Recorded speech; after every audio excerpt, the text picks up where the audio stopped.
Hello, everyone. This is Ace Ka again. Today, I'm going to be reading for you a fanfiction that is very popular and is known as, Spidurses. And I actually thought this was going to be some kind of good fanfiction because I've heard a lot about it, but just seeing this first paragraph here, I don't think that it is actually that good.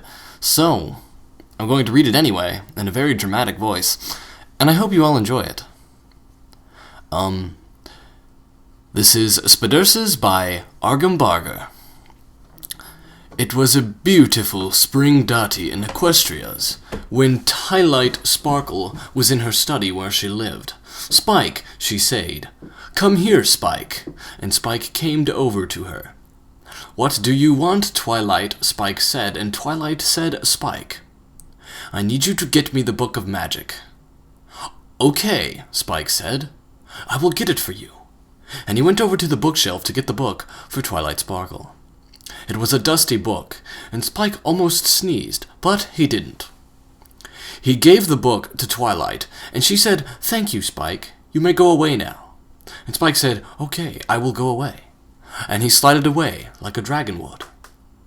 Twilight opened the book to chapter 5 and said, "Okay, magic, please happen." And the magic began happening in her horn, and she did the spell. It was a magic spell, and she knew that it was magic, which is why she casted it, because her cutie mark is magic, because she is a unicorn. The spell made everything bigger and ate. "Why is everything bigger and ate?" Twilight said. "Oh, it is because I am a spider now." Sad face. Spider Twilight went up to the bookshelves to find a spell to fix the spell. But she couldn't open the books or even grab them because she was a spider and not a unicorn. And her horn was gone, and also she did not have a voice that could speak loud enough for Spike to hear her and go get her book for her, and even if she did, she probably wouldn't want to because Spike would see her as a spider and maybe get scared or angry and then stomp all over her, which would make her a dead spider, Twilight, and that is bad.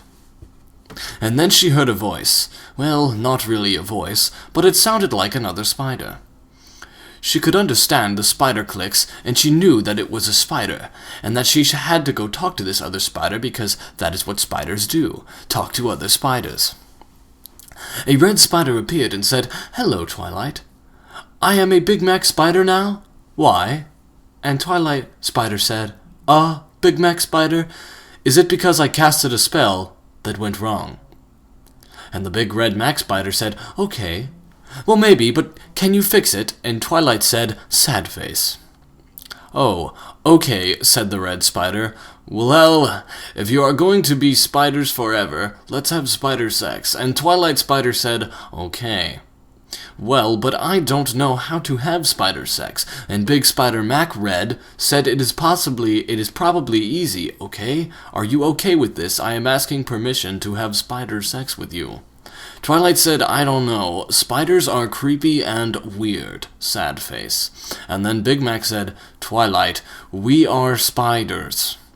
And then Twilight said, "You have a point. Okay, I guess we have to make the most of it, right?" And then Big Mac said, "That is the spirit. Yes, okay, spider sex." They started to have fire sex, and it felt really weird for Twilight, but Twilight never even had normal regular pony sex, so spider sex was the weirdest, most strange thing ever. It was like a crunchy potato bag full of chips got thrown into a chain-link fence, and I don't know where this metaphor is going, Amy nor. After the spider sex, Twilight felt funny on the inside, like something real not normal. Big Mac Spider said, "Is it okay?" Twilight Spider, "If I live here with you so we can have more spider sex." And Twilight said, "I dunno. I guess so, but I don't want to have spider sex for a while. That was weird." Sad face. And Big Mac Spider Red said, "This is okay. I will wait for you to be ready because I am a gentle spider." And Twilight said, "Okay. I appreciate it." There was a living like that for a while time, where they lived together and had some spider sex sometimes, but only when Twilight felt extra sorry for Big Mac. Spidkey was downstairs and crying lots because he didn't know where Twilight went to, and Twilight wanted to go make Spike feel less ad, but she was a spider and couldn't talk. Twilight's belly got bigger and bigger, and she didn't know what was happening.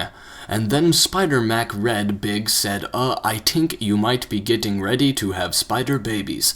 And Twilight said, what? And Big Mac said, yup. Except for he couldn't actually make that word sound because he was a spider and doesn't have pony voice boxes anymore.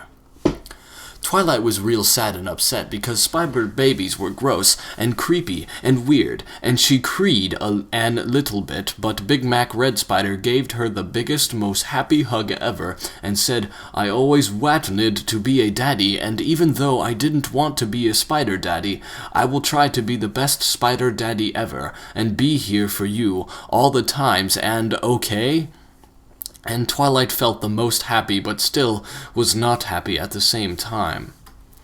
Then one day, Twilight had to lay spider eggs, and it was the most strangest. It felt like bubble wrap bubbles being pooped out.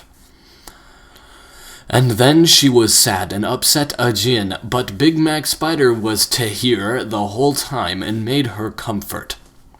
He boroked her spider food, which was bugs, and Twilight was finally okay with eating bugs, even though she wished she could eat vegetables and mushroom, but with Spider Big Mac's help, she knew she had to eat them to be alive, and being alive was more good than eating bugs was bad, so she did it, and was sad and upset because the bugs were gross, but it was okay because she was alive.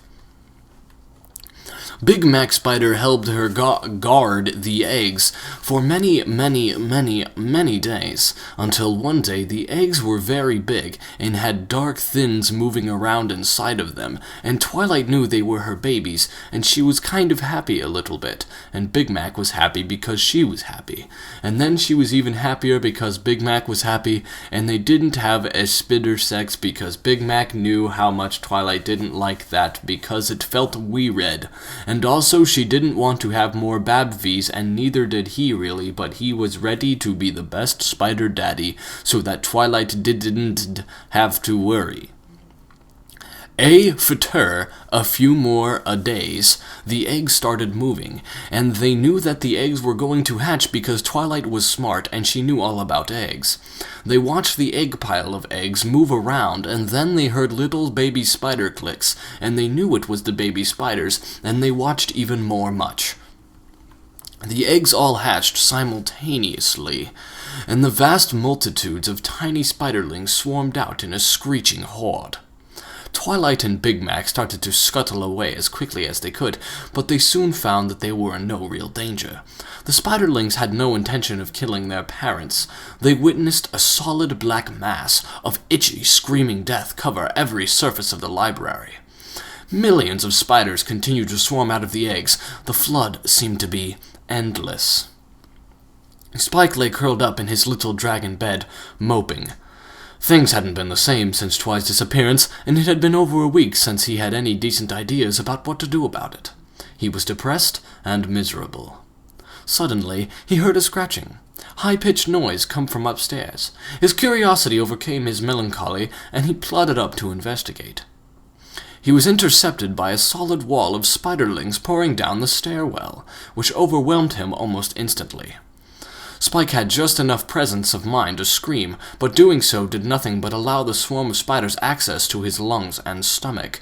The spiderlings drained his fluids for sustenance, and Spike died in horrible terror and agony.